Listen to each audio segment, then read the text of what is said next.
கனவெங்கும் தித்தித்தாய். அத்தியாயம் 12. பிரவீன் ரஞ்சித்தை ஹாஸ்டலுக்கு செல்ல தயாராக இருக்கும்படி கூற அக்காவும் தம்பியும் அவனை அதிர்ச்சியுடன் பார்த்தனர். மாமா, மொத்த ஏற்பாடும் நானே பண்றேன், இன்னைக்கே நீ ரெடியா இருக்கிற. இல்ல, அவன் எங்கேயும் போகமாட்டான். நான் உன்கிட்ட எந்த ஒப்பீனியனும் கேட்கல. நீங்க என்னோட குடும்ப விஷயத்துல தலையிடாம இருக்கிறது தான். ஏய், எதிரி உன் குடும்பம். எப்ப உன்னை பிடிச்சு போய் கல்யாணம் பண்ண முடிவெடுத்தனோ அப்பவே உன்னையும் சேர்த்து உன் குடும்பமும் எனக்கு தான் சொந்தம் என கோபத்தில் கூற, மாமா ப்ளீஸ் மாமா, நான் இனி படிக்கிறது தவிர வேற எந்த வேலையும் பார்க்க மாட்டேன். இந்த ஒரு வாட்டி மட்டும் என்னை மன்னிச்சிருங்க ப்ளீஸ் என அழத் தொடங்க, நீ வாடா வீட்டுக்கு போலாம் என அவனின் கையை பிடித்து அழைக்க, ரஞ்சித், மாமா எப்போ சாப்பிட்ட? அது மாமா, நான் நேற்றுக்கு நைட் தான் லாஸ்டா சாப்பிட்டேன். அப்படிதானே?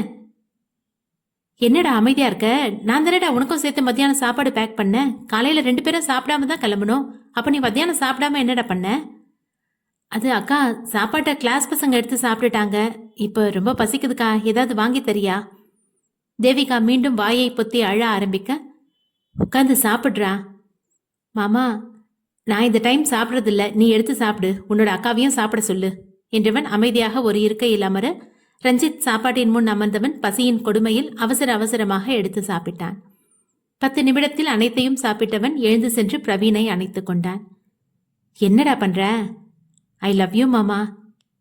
என்னடா உன் அக்கா சொல்ல வேண்டியதெல்லாம் நீ சொல்லிக்கிட்டு இருக்க என்றவன் தேவிகாவை பார்க்க அவள் முகத்தை திருப்பிக் கொண்டாள். மாமா என்றவன் விலகி நிற்க, சொல்லு. அது ஹாஸ்டல். இந்த ஒரு வாட்டி தான் உன்னை மன்னிச்சு விடுறேன். இதுக்கப்புறம் நீ படிப்பு முடிகிற வரைக்கும் இந்த மாதிரி வேலை செய்யறது நான் எங்கேயும் பார்க்கக்கூடாது. அப்படியே உனக்கு ஏதாவது செய்ய தோணுச்சுன்னா வீட்டில் தான் மில்லு இருக்கேன், அத்தைக்கும் மாமாக்கும் ஹெல்ப் பண்ணு. சரி மாமா. வாடா வீட்டுக்கு கிளம்பலாம். அவளை சாப்பிட சொல்றா.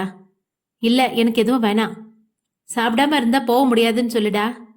அக்கா சாப்பிடுக்கா, உனக்கு தான் சாப்பாடு வேஸ்ட் பண்றது பிடிக்காதுல்ல. இப்ப நீ சாப்பிடலன்னா இந்த சாப்பாடு வேஸ்டா தானே போவோம். சரி சாப்பிடுற என்றவள் சாப்பிட தொடங்க அவளால் முழு சாப்பாட்டையும் சாப்பிட முடியவில்லை.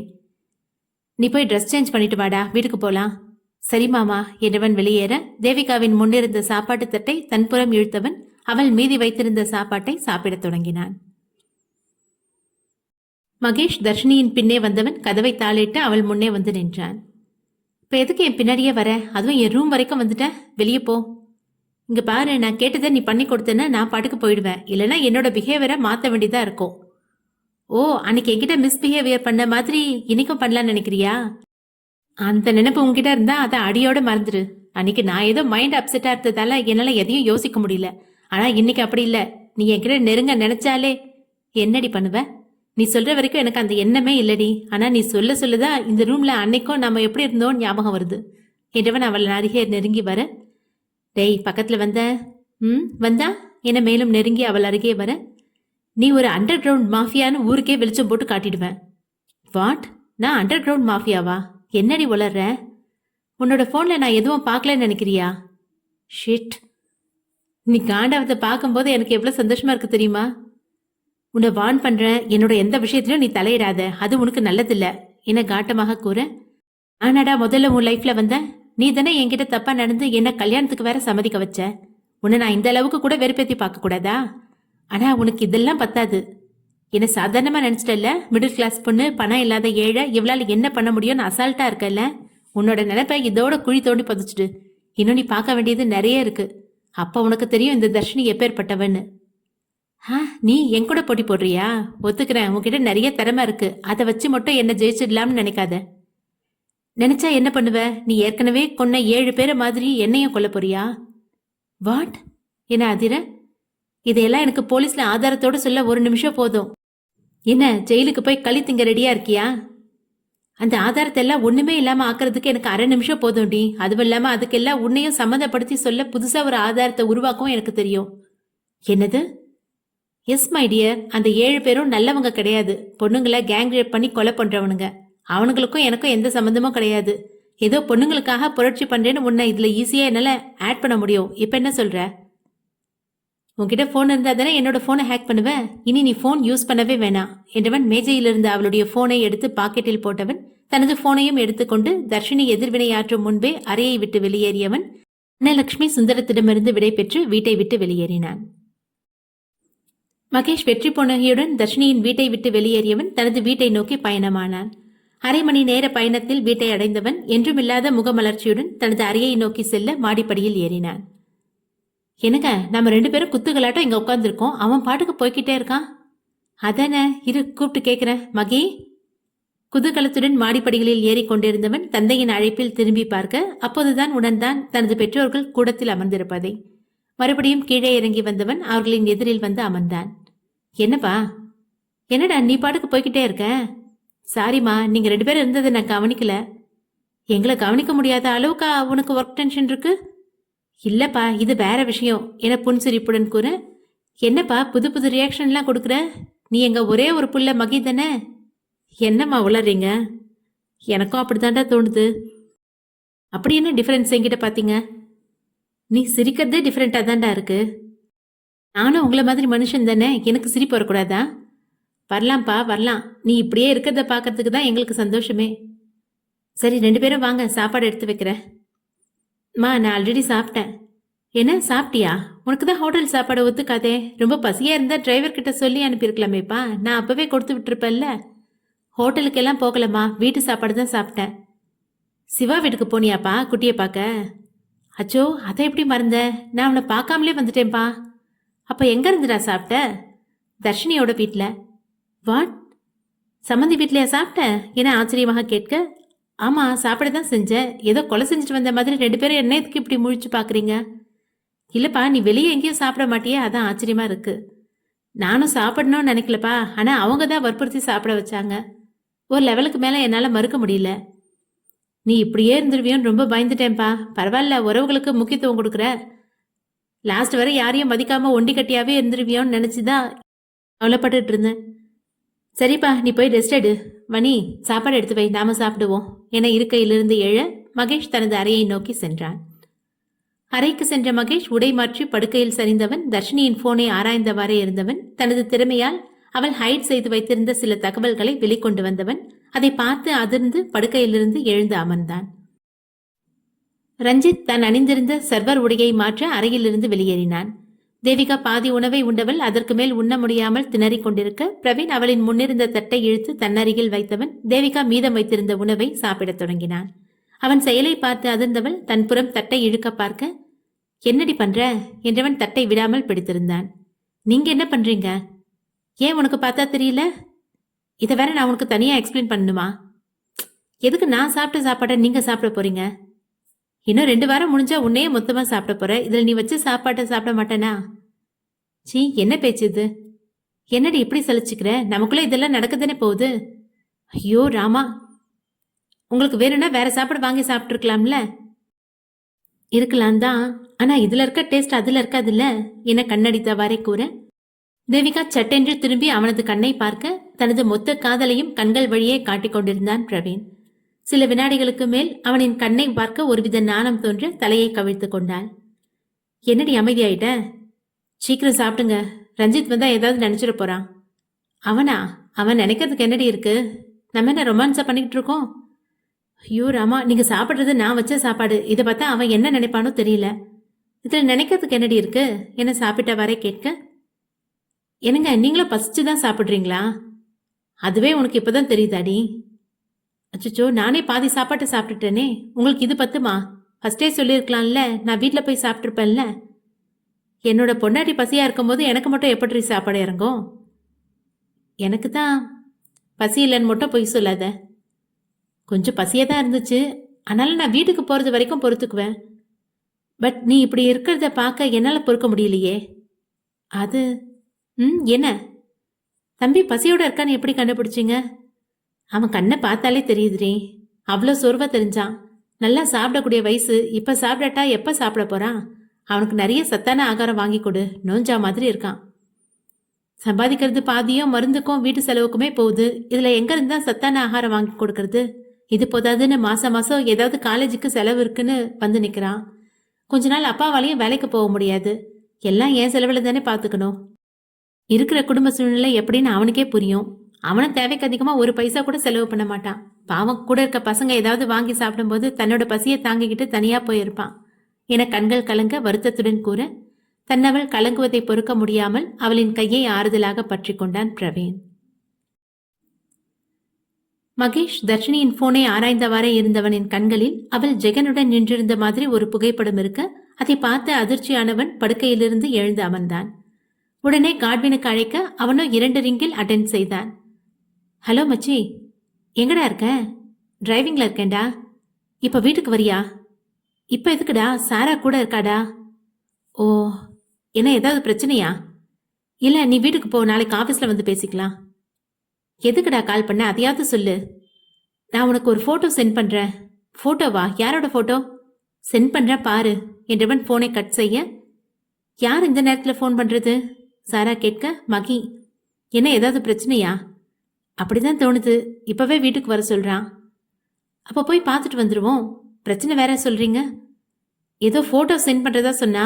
இந்த இதுல ஏதாவது போட்டோ வந்திருக்கான்னு செக் பண்ணி பாரு என தனது போனை அவளிடம் கொடுக்க, ஆமாங்க, மகியன் ஒரு போட்டோ சென்ட் பண்ணிருக்காங்க. என்னன்னு ஓபன் பண்ணி பாரு. தர்ஷினி யாரோ ஒருத்தர் கூட நின்று ஹேண்ட் ஷேக் பண்ற மாதிரி ஒரு போட்டோ அனுப்பியிருக்காரு. எங்க காட்டு.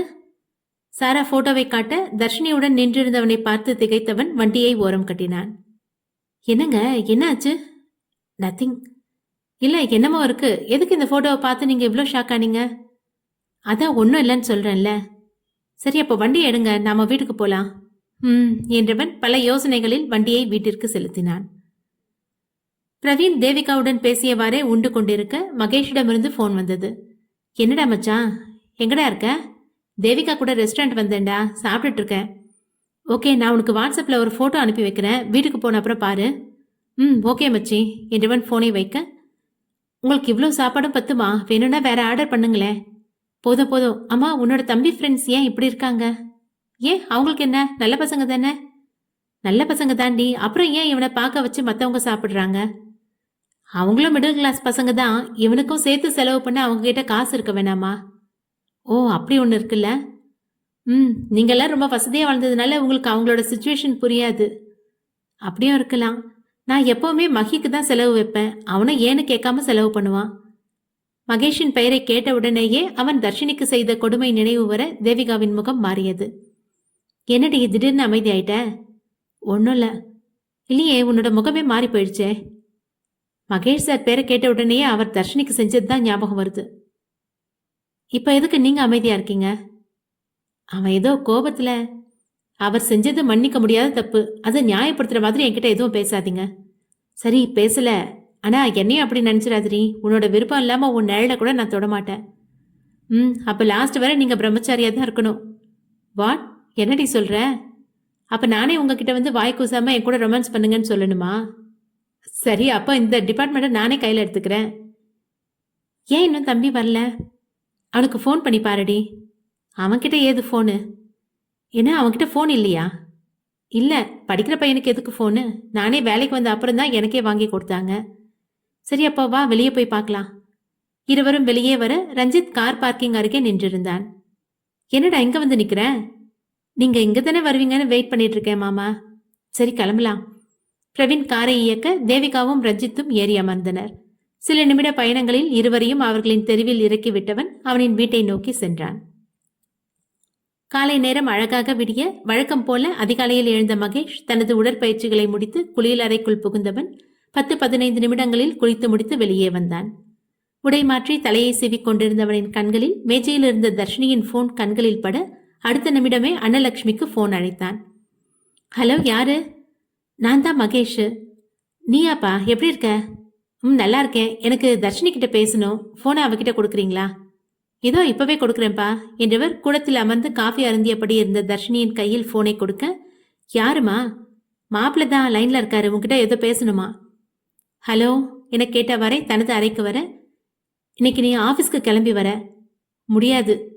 உங்ககிட்ட ஒரு இம்பார்ட்டன்ட் விஷயம் பத்தி டிஸ்கஸ் பண்ணணும். அவ்வளோ இம்பார்ட்டன்ட் விஷயமா இருந்தா என்னோட வீட்டுக்கு வந்து பேசுங்க. ஏய், என்ன, எதுக்கு இப்படி கத்துற? இங்க பாரு, உன்னோட விஷயத்துல நான் ரொம்ப பொறுமையா போய்கிட்டு இருக்கேன். என்ன அரக்கனாக்கி பார்க்க ஆசைப்படாத. ஒழுங்கா 9 மணிக்கு ஆபீஸ் வந்து சேரு. டிஸ்கஷன் முடிஞ்ச உடனே வீட்டுக்கு போயிடலாம் என்றவன் போனை வைக்க தர்ஷினியும் வேறு வழி இல்லாமல் மகேஷை மனதுக்குள் பலவாறு திட்டிக்கொண்டே ஆபீஸுக்கு செல்ல தயாரானாள். மகேஷ் ரெடியாகி கீழே இறங்கி வர தர்ஷினியின் போன் அழைப்பு வருவதை சுட்டிக்காட்டி ரிங்டோன் ஒலிக்க திரையில் தெரிந்த பெயரை பார்த்து வந்த கோபத்தை அடக்கியவாறு அப்படியே நின்றிருந்தான். என்னப்பா படியில நின்றுகிட்டு இருக்க? கிருஷ்ணன் கேட்க, ஒன்னும் இல்லப்பா, இதோ வரேன் என்றவன் மீதி படிகளில் இருந்து இறங்கி கூடத்திற்கு வந்தான். தர்ஷினியின் போனுக்கு மீண்டும் அழைப்பு வர அது யார் என்று தெரிந்ததால் அழைப்பை ஏற்கும் எண்ணம் இல்லாமல் அமைதியாக இருந்தான். என்னப்பா போன் அடிச்சுக்கிட்டே இருக்கு, ஏன் அட்டன் பண்ண மாட்டேங்கிற? அது ஏதோ கம்பெனி கால் மாதிரி இருக்குப்பா. அம்மா, இந்த போன் யாரோடது? உன்னோட மாதிரியே இல்லையே, ரொம்ப பழைய மாடல் போல இருக்கு. இதெல்லாம் நீ யூஸ் பண்ண மாட்டியே. இது தர்ஷினியோட போன்பா. என்ன, மருமகளோடதா? அவளோடத ஏன்டா நீ வாங்கி வச்சிருக்க? போன்ல ஏதோ ப்ராப்ளம்னு சொன்னா அதான் கிளியர் பண்ணி கொடுக்கலான்னு நேத்தே வாங்கிட்டு வந்தேன். சரிப்பா, வா வந்து சாப்பிடு. நீங்களும் வாங்க என இருவரையும் அழைத்து கொண்டு டைனிங் டேபிளுக்கு சென்றவர் அவர்களுடனேயே சாப்பிட்டு முடித்தார். ஆண்கள் இருவரும் சாப்பிட்டு முடித்து வனிதாவிடமிருந்து விடை பெற்று தங்களது அலுவலகத்திற்கு கிளம்பிச் சென்றனர். தர்ஷினி மகேஷை திட்டிக் கொண்டே அலுவலகத்திற்கு தயாராகி கொண்டிருக்க அன்னலட்சுமி அவளின் அறைக்குள் வந்தார். என்னம்மா, என்னோட போனை எங்கடி வச்ச? அதுவும் அந்த மேஜையில் இருக்க, எடுத்துக்கோ. அம்மா, நீ எங்கடி ரெடி ஆயிட்டு இருக்க? உன்னோட மாப்பிள்ள என்ன ஆஃபீஸ்க்கு வர சொன்னாரு. ஏதோ ப்ராஜெக்ட் பத்தி டிஸ்கஸ் பண்ணணுமா, பேசி முடிச்சதும் போலான்னு சொன்னாரு. அதை உன் ஃபோன்லேயே சொல்லியிருக்கலாமே, எதுக்கு என்னோட ஃபோனில் கூப்பிட்டு சொன்னாரு? என்னோட ஃபோனை நேற்றுக்கே எடுத்துகிட்டு போயிட்டான். என்னது, போயிட்டானா? மரியாதையாக பேசுடி. சரி, எடுத்துகிட்டு போயிட்டாரு. எதுக்கு மாப்பிள்ள உன்னோட ஃபோனை எடுத்துகிட்டு போனாரு? அது என்னோட ஃபோனில் சின்ன ப்ராப்ளம், அதான் சரி பண்ணி தரேன்னு எடுத்துகிட்டு போனாரு. ஏன், அதை உனக்கு சரி பண்ண தெரியாதா?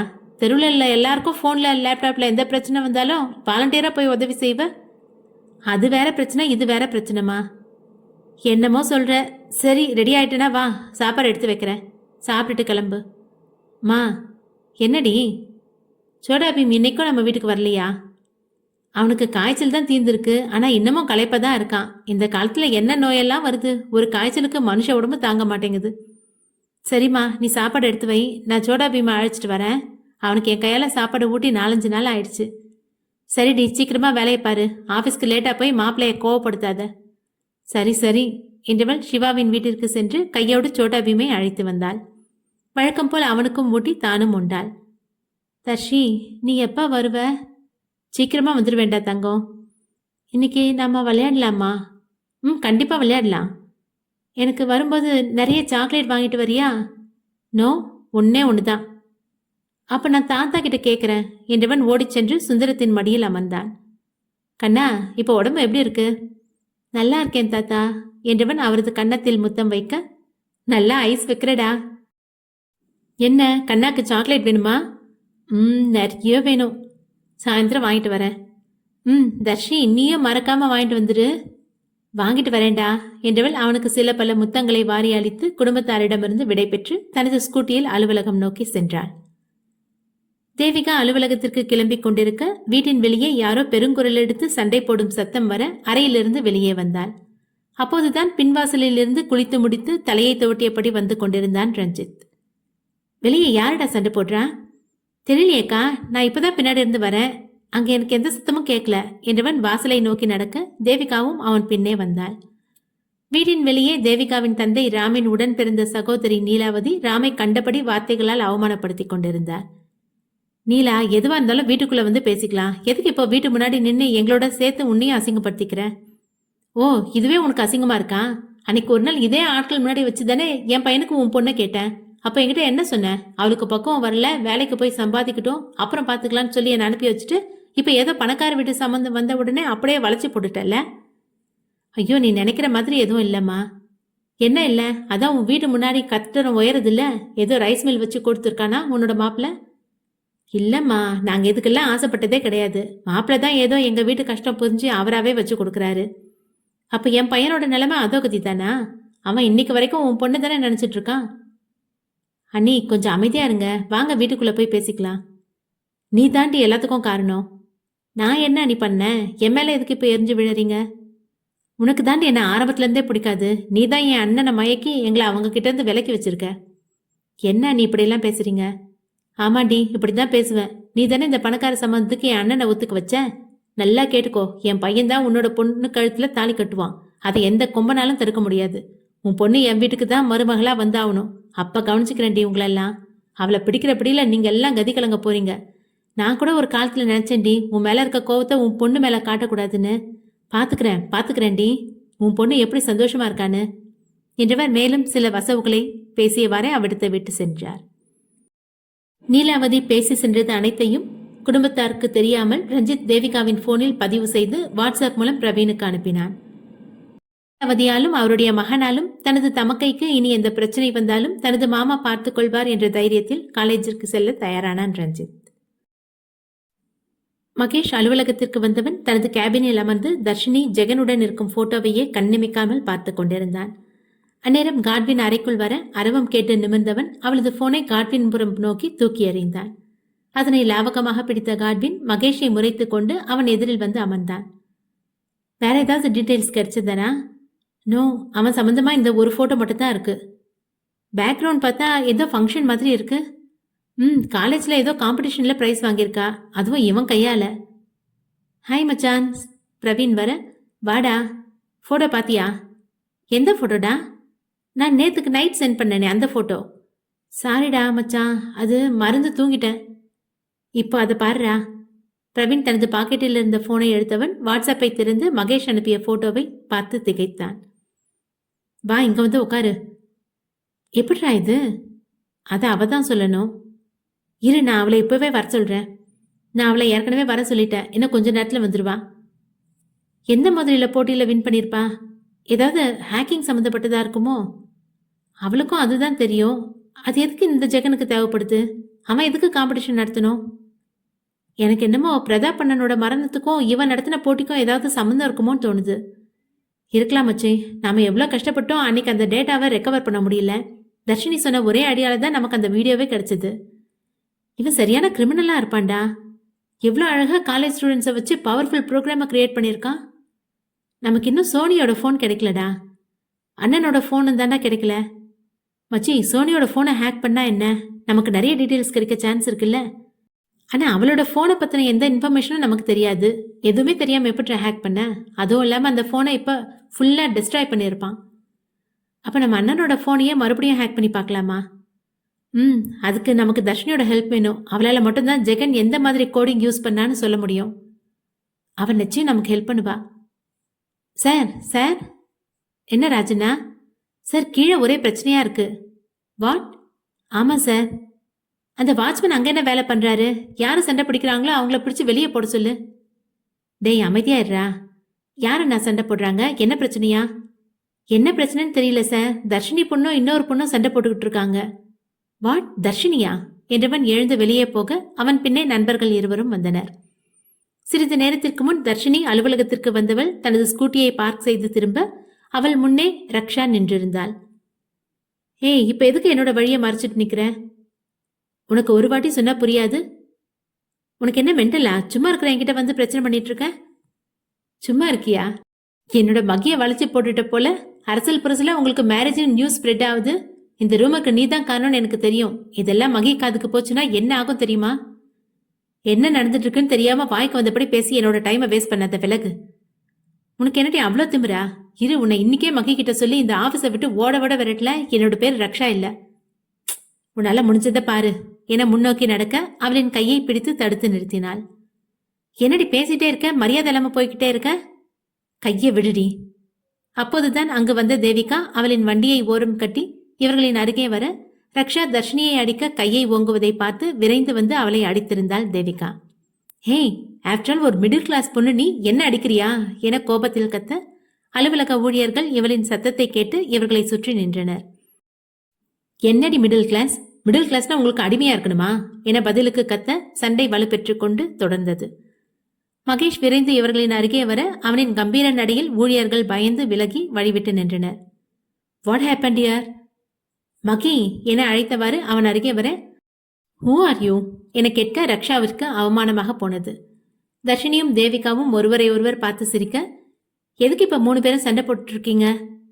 அதை அவகிட்டே கேளுங்க சார். சும்மா வந்துகிட்டு இருந்த என்ன பிடிச்சு நிறுத்தி தேவையில்லாததை பேசிக்கிட்டு இருக்கா. அம்மா, உங்களுக்கு தர்ஷினி கூட என்ன சண்டை போடுற அளவுக்கு பிரச்சனை? அவளோட மகிய தர்ஷி அவகிட்ட இருந்து பிரிக்க பிளான் போடுறாளாம். வாட், அவளோட மகியா? அப்படிதான் இவ சொல்றா. கரண் சார், மொத்த பெரிய மீட்டிங் ஹாலுக்கு வர சொல்லு, இன்னும் 10 நிமிஷத்துல எல்லாரும் அங்க இருக்கணும் என கோபமாக கூறியவன் அவனது தளத்தை நோக்கி செல்ல, நண்பர்கள் இருவரும் ரக்ஷாவை ஒரு பார்வை பார்த்து அவன் பின்னே செல்ல, அவளோ மகேஷை பற்றி தெரிந்ததால் இனி என்ன தண்டனை கொடுக்கப் போகிறானோ என பயந்தபடி நின்றிருக்க, தோழிகள் இருவரும் அவளை ஒரு நமட்டு சிரிப்புடன் பார்த்து மீட்டிங் ஹாலை நோக்கி சென்றனர். ரக்ஷா பயத்தில் நடுங்கிக் கொண்டிருந்தவள் அப்படியே வீட்டிற்கு சென்று விடலாமா என தோன்ற தயங்கியபடியே அவ்விடத்திலேயே நிற்க, வாட்ச்மேன் வந்து அவளை அலுவலகத்திற்கு உள்ளே போக சொல்லி தனது கடமையை பார்க்க சென்றார். டேய் மச்சி, உண்மை சொல்லு, உனக்கு நிஜமாவே அந்த பொண்ணு தெரியாதா? நோ, எனக்கும் தானே தெரியல. யார் அவ? அடப்பாவிகளா, நம்மளோட ஜூனியர் பொண்ணுடா. ஆமா, எங்க 2 பேருக்கும் ஞாபகம் இல்ல, உனக்கு மட்டும் எப்படி ஞாபகம் இருக்கு? இது என்னடா வம்பா போச்சு? உங்களுக்கு மறந்துருச்சுன்னா எனக்கும் மறக்கணுமா? டேய் வாய மூடுங்க. மச்சி, அந்த பொண்ணு நீ தான் அவளோட ஆளுன்னு ஆஃபீஸ் ஃபுல்லா சொல்லி வச்சிருக்கா போல. I know. அப்போ உனக்கு இதுக்கு முன்னாடி தெரியுமா? தெரிஞ்ச ஏன்டா அமைதியா இருந்த? அப்பவே கூப்பிட்டு வான் பண்ணியிருக்கலாமே. சொன்னா கேட்குற மாதிரி கேரக்டர் இல்லடா அவ. அப்படின்னா இப்போ என்ன பண்ண போற? வேற என்ன பண்ணுவான்? வேலையை விட்டு தூக்குவான். அவளை அவ்வளோ ஈஸியாக வெளியில் விட மாட்டேன். காட்வினும் பிரவீனும் அவனை புரியாமல் பார்க்க, சார் எல்லாரும் மீட்டிங் ஹாலில் வெயிட் பண்ணுறாங்க என கரண் சொல்ல, வரேன் என்றவன் மீட்டிங் ஹாலை நோக்கி போக, நண்பர்களும் அங்கே வந்து சேர்ந்தனர். Hi guys, good morning. Good morning sir. உங்ககிட்ட ஒரு குட் நியூஸ் ஷேர் பண்ணதா இப்போ எல்லாரையும் இங்கே அசம்பிள் பண்ண சொன்னேன். இன்னும் 2 வீக்ஸில் எனக்கும் என்னோட ஃப்ரெண்ட்ஸுக்கும் மேரேஜ். மொத்த ஊழியர்களும் அதிர்ச்சியாகி அமர்ந்திருக்க, சார் இன்னும் 2 வாரத்துலையா? எஸ். அப்புறம் நான் கல்யாணம் பண்ணிக்க போகிற பொண்ணு யாருன்னா உங்கள் கூட இவ்வளோ நாளும் சேர்ந்து ஒர்க் பண்ணின தர்ஷினி என சொல்ல, அனைவரும் மேலும் அதிர்ச்சியாகி தர்ஷினியை பார்க்க, தர்ஷினியா? கமான் தர்ஷினி, மேலே வா என மேடைக்கு அழைக்க, அவளும் ஒருவித தயக்கத்துடன் அவன் அருகில் வந்து நின்றாள். ரக்ஷாவிற்கு இதை பார்க்க பார்க்க வயிறு எறிந்து கொண்டிருந்தது. கங்க்ராச்சுலேஷன் சார் அண்ட் தர்ஷினி என்றார் மேனேஜர். Thank you sir. அப்புறம் உங்கள் எல்லாருக்கும் பெரிய ட்ரீட் இருக்கு எனவும் ஊழியர்கள் உற்சாகம் அடைந்தனர். அந்த பொறுப்பை நான் பார்த்துக்கிறேன் சார் என மேனேஜர் சொல்ல, இல்லை, நான் இந்த பொறுப்பை வேற ஒருத்தவங்க கிட்ட ஒப்படைக்கலாம்னு முடிவு பண்ணியிருக்கேன். யாரு சார்? இந்த கம்பெனியில் ஆரம்பத்திலேருந்து நம்ம கூட ஒர்க் பண்ணுற ரக்ஷா. இதை கேட்டதும் ரக்ஷாவிற்கு ஆத்திரம் தலைக்கேற, மகேஷை எதிர்த்து பேச திராணி இல்லாததால் அமைதியாக மேடை ஏறி மேனேஜரின் அருகில் வந்து நின்றாள். காட்வினுக்கும் பிரவீனுக்கும் புரிந்தது மகேஷின் வித்தியாசமான பழிவாங்கும் முறை பற்றி. இனி இந்த 2 வாரமும் ரக்ஷாவிற்கு உறக்கமும் ஓய்வும் இல்லாமல் படாத பாடு பரப்போகிறாள். இதுவரை தான் மகேஷுக்கு எல்லாம் என அலுவலக ஊழியர்கள் மொத்த பேருக்கும் காதில் படுமாறு கூறிக்கொண்டிருந்தவள் இப்போது நடந்த நிகழ்வால் அவர்கள் முன்னே கூனி குறுக்கி நின்றிருந்தாள். சில ஊழியர்கள் கண்டும் காணாமல் நகர, சில பெண்களோ அவளை ஏளனமாக பார்த்து சென்றனர். தன் நிலையை நினைத்து நொந்தவள் அன்றைய வேலை செய்யும் மனநிலை இல்லாமல் விடுமுறை எடுத்து வீட்டிற்கே சென்று விட்டாள். மகேஷ் தன் நண்பர்களுடன் அவனது கேபினில் அமர்ந்திருக்க, தர்ஷினி அனுமதி பெற்று உள்ளே வந்தாள். உட்காருமா, காட்வின் சொல்ல, தேங்க்யூ சார் என்றவள் இருக்கையில் அமர, உனக்கு எப்படி ஜெகனை தெரியும் என நேரடியாக விஷயத்திற்கு வந்தான் மகேஷ். ஜெகனா? யார் அது? அப்போ உனக்கு அவனை நிஜமாவே தெரியாதா என பிரவீன் கேட்க, நீங்க யாரை கேட்குறீங்க? இதோ இந்த போட்டோல இருக்கானே, இவன் தான் ஜெகன் என அவனது தற்போதைய போட்டோவை காட்ட, தர்ஷினிக்கு அடையாளம் தெரியவில்லை. அவளின் அந்நிய பார்வையை புரிந்து கொண்ட மகேஷ் தனது போனிலிருந்து அவளுடைய போட்டோவை காட்ட, இப்போ எதுக்கு இதை என்கிட்ட காட்டுறீங்க? அம்மா, இந்த போட்டோ உங்களுக்கு எப்படி கிடைச்சது? உன்னோட ஃபோன்ல இருந்து தான் எடுத்தேன். அதை எப்படி நீங்க எடுக்கலாம்? நீ எப்படி என்னோட ஃபோனை ஹேக் பண்ணி வைக்கலாம்? அதை நீங்க தான் ஆரம்பிச்சிங்க. நான் ஆரம்பிச்சா அதுக்கு வேற ரீசன் இருக்கு. ஏய் ஸ்டாப். என்ன இது, சின்ன பிள்ளை மாதிரி 2 பேரும் சண்டை போட ஆரம்பிச்சிட்டீங்க. முக்கியமான விஷயத்தை பத்தி பேசுவோண்டா. நீங்க முக்கியமான விஷயம் பத்தி பேசுறதுக்கு எதுக்கு என்ன கூப்பிட்டீங்க? இந்த போட்டோல இருக்கவன் தான் இப்போ இப்படி இருக்கான் என 2 போட்டோவுக்கும் விளக்கம் கொடுக்க, ஓ இதுல என்ன இருக்கு? ஏன் இதை பத்தி என்கிட்ட விசாரிக்கிறீங்க? அவங்கிட்ட இருந்து நீ எதுக்காக பிரைஸ் வாங்குற? ஹேக்கிங் காம்படிஷன் வச்சிருந்தாங்க, அதுல எனக்கு செகண்ட் பிரைஸ் கிடைச்சது. Second prize? உனக்கு இருக்க திறமைக்கு நீ ஃபர்ஸ்ட் பிரைஸ்ல வாங்கியிருக்கணும். அது என் கிளாஸ்மேட்காக விட்டு கொடுத்துட்டேன். வாட்? அவன் என்கிட்ட ஹெல்ப் கேட்டான். அவனோட தங்கச்சிக்கு ஹார்ட் ஆப்ரேஷன் பண்ண பணம் தேவைப்பட்டுச்சு. இந்த போட்டியில் வின் பண்ண ஃபர்ஸ்ட் ப்ரைஸ் 1 lakh. அது அவனுக்கு தேவைப்பட்டதுனால நானும் என்னோட பெர்ஃபார்மன்ஸை கம்மி பண்ணி அவனுக்கு விட்டு கொடுத்தேன். ஆனால் துரதிருஷ்டவசமாக அவன் வின் பண்ண அடுத்த நாளே ஒரு ஆக்சிடெண்ட்டில் இறந்துட்டான். அப்புறம் அவனோட ஹார்ட்டை தான் அவனோட தங்கச்சிக்கு வச்சு ஆப்ரேஷன் முடிச்சாங்க என்றவள் சாதாரணமாக சொல்லி முடிக்க, நண்பர்கள் மூவருக்கும் எங்கே அந்த பையன் உயிரோடு இருந்தால் அவன் செய்து கொடுத்த கோடிங் வெளியுலகத்துக்கு தெரிய வாய்ப்புள்ளது என்று அவனை திட்டமிட்டு விபத்தின் மூலம் ஜெகன் தன்னுடைய சுயநலத்திற்காக கொலை செய்துள்ளான் என்று புரிந்தது. நண்பர்கள் மூவருக்கும் தர்ஷினி சொன்ன விஷயத்திலிருந்து ஜெகன் எப்படி போனை ஹேக் செய்தான் என்பது தெளிவாக தெரிய அதை மறுபடியும் மீட்க முடியுமா என்ற யோசனையில் இருந்தனர். என்ன 3 பேரும் அமைதியாயிட்டீங்க? அந்த பையன் எந்த மாதிரி கோடிங் யூஸ் பண்ணான்னு உனக்கு தெரியுமா? ஆமா, அந்த கோடிங் அவனுக்கு செஞ்சு கொடுத்ததே நான் தானே. Wow, super. அப்ப நாம இனி அந்த போனை ஹேக் பண்றதுல எந்த பிரச்சனையும் இல்லை. எந்த போனை? நீ பண்ணி கொடுத்த கோடிங். அதை வச்சுதான் ஜெகன் 2 கொலையை செஞ்சு ஈஸியா அதுல இருந்து வெளியே வந்துட்டான். என்னது, கொலையா? பயப்படாத தர்ஷினி, இப்ப நீ எங்களுக்கு ஹெல்ப் பண்ணா. உங்களுக்கு எதுக்கு என்னோட ஹெல்ப்? அதான் உங்க கூடவே ஒரு அண்டர் கிரவுண்ட் மாஃபியா இருக்காரே, இந்நேரத்துக்கு அவனை உயிரோட விட்டுருப்பாருன்னு நினைக்கிறீங்களா? உயிரோடு தான் இருக்கான். அவனை கொண்டு போட எனக்கு 1 நிமிஷம் ஆகாது. ஆனா ஏதோ ஒன்று பெருசா செஞ்சுட்டு இருக்கான். அதை நம்ம தடுத்தாகணும். இதுல நான் என்ன பண்ணணும்? உன்னோட கோடிங் மெத்தடை எங்ககிட்ட சொல்லணும். நோ தர்ஷினி, ப்ளீஸ் நிலைமையை கொஞ்சம் புரிஞ்சுக்கோ. நீ மனசு வச்சாதான் மறுபடியும் எங்களால் பிரதாப் அண்ணாவோட ஃபோனை ஹேக் பண்ண முடியும். இல்லை சாரி சார். ஏய், உனக்கு சுச்சுவேஷன் புரியல என்ன மகேஷ் கத்த? டேய் சும்மா இருடா. தர்ஷினி ப்ளீஸ், எனக்கு என் அண்ணாவை கொண்டவனுக்கு சரியான தண்டனை கிடைக்கணும். அதை இவரே பார்த்துப்பாரு என மகேஷை சுட்டி காட்ட தர்ஷினி என கலக்கமாக அழைக்க, அந்த கோடிங்க இப்போ உங்களுக்கு நான் கொடுத்தாலும் அதனால எந்த யூஸும் இல்லை. அதனால வேற ஏதாவது வேலை இருந்தா பாருங்க. என்னம்மா எப்படி சொல்ற என காட்வின் கேட்க, ஆமாம் சார், அந்த ப்ரோக்ராமை எந்த ஃபோனுக்கு இன்ஸ்டால் பண்ணாலும் அது டோட்டலாக டிஸ்ட்ராய் பண்ணிடும். அதை மறுபடியும் ரெக்கவர் பண்ண முடியாதா? முடியாது. நீ நினைச்சாலும் முடியாதா? தர்ஷினி அமைதியாக இருக்க, என்னம்மா அமைதியா இருக்க? நீ நினைச்சா முடியும் தானே? ட்ரை பண்ணி வேணும்னா பார்க்குறேன். மகேஷ் தன் லேப்டாப்பை அவள் முன்னே நகர்த்தி வைக்க, என்ன இப்பவே பண்ணணுமா? நான் வீட்டுக்கு போய் செக் பண்ணி பார்க்கட்டுமா? நோ, இங்கே வச்சு தான் பார்க்கணும். எந்த டீட்டெயில்ஸும் வெளியே போகக்கூடாது. அப்போ நான் நாளைக்கு வந்து பார்க்குறேன் என்றவள் எழுந்து நிற்க, ஓகே, அப்போ இந்த லேப்டாப்பை எடுத்துகிட்டு போ, வீட்டில் போய் ட்ரை பண்ணி பாரு. ஓகே என்றவள் அவனது லேப்டாப்பை எடுத்து தனது பையில் வைத்து அறையை விட்டு வெளியேறினாள். இவளால் கண்டிப்பாக முடிக்க முடியும்னு எனக்கு தோணுதுடா, காட்வின் சொல்ல. எனக்கும் தாண்டா மச்சி. என்ன நடந்ததுன்னு மட்டும் தெரியட்டும், அதுக்கப்புறம் இருக்கு அந்த ஜெகனுக்கு. அப்புறம் சிவா கிட்ட எப்போ சொல்ல போகிறோம்? ஃபஸ்ட்டு என்ன நடந்ததுன்னு தெரியட்டும், அதுக்கப்புறம் சொல்லிக்கலாம். சரிடா மச்சா, நான் கொஞ்சம் வெளியே போயிட்டு வரேன். டேய், இப்போ வர வர உனக்கு வெளியில் வேலை அதிகமாயிடுச்சு. போய் ஒழுங்காக உட்காந்து வேலையை பாரு. 1/2 hourல போயிட்டு வந்துடுறேன்டா. எங்கடா போகிற? என்னோட ஆளுக்கு ஒரு மொபைல் ப்ரெசென்ட் பண்ணணும். அதான் மொபைல் ஷாப் வரைக்கும் போயிட்டு வந்துடுறேன். அப்போ தர்ஷினிக்கும் சேர்த்து இன்னொன்று வாங்கிட்டு வா. அவளுக்கு எதுக்குடா? ஐயாவால் அவளோட ஹேக்கிங் ப்ரோக்ராம் பிரேக் பண்ண முடியல, அதனால அவளோட ஃபோனையும் சேர்த்து வச்சு சுற்றிட்டு இருக்கான். நீ எங்கேயும் போவேனா, போய் வேலையை பாருடா என மகேஷ் கடுப்பாக கூற, சரி சரி, ரொம்ப கோவப்படாத, சீக்கிரம் போயிட்டு சீக்கிரமாக வந்துடுற என்றவன் அவசர அவசரமாக வெளியேறினான். தர்ஷினி 3ஆம் தளத்திலிருந்து வெளியேறியவள் தேவிகாவையும் பாலாவையும் கேண்டீனுக்கு வர சொல்லி தானும் அங்கே சென்று அமர்ந்தாள். ஓரிரு நிமிடத்தில் இருவரும் கேண்டீனுக்கு வந்தவர்கள் அவள் எதிரே வந்து அமர்ந்தனர். எப்படி இருக்க? நல்லா இருக்க. ஆமா, நீ ஏன் நல்லா இருக்க? ஒன்றும் இல்லடி, கொஞ்சம் தலைவலியா இருக்கு. ஸ்ட்ராங்கா காஃபி குடிச்ச தலைவலி போற இடம் தெரியாம போயிடும் என்ற பாலா ராஜனாவை அழைத்து 3 காஃபி கொண்டு வர சொல்ல அவனும் கொண்டு வந்து வைத்து விட்டு சென்றான். நண்பர்கள் மூவரும் பல நாள் கழித்து ஒன்றாக நேரம் செலவிட்டதும் நேரம் போனதே தெரியாமல் பேசிக் கொண்டிருந்தனர். திடீரென்று அலுவலக ஊழியர்கள் கேண்டீனுக்கு வர தொடங்க அப்போதுதான் மணியை பார்த்தவர்கள் மதியமானதை உணர்ந்தனர்.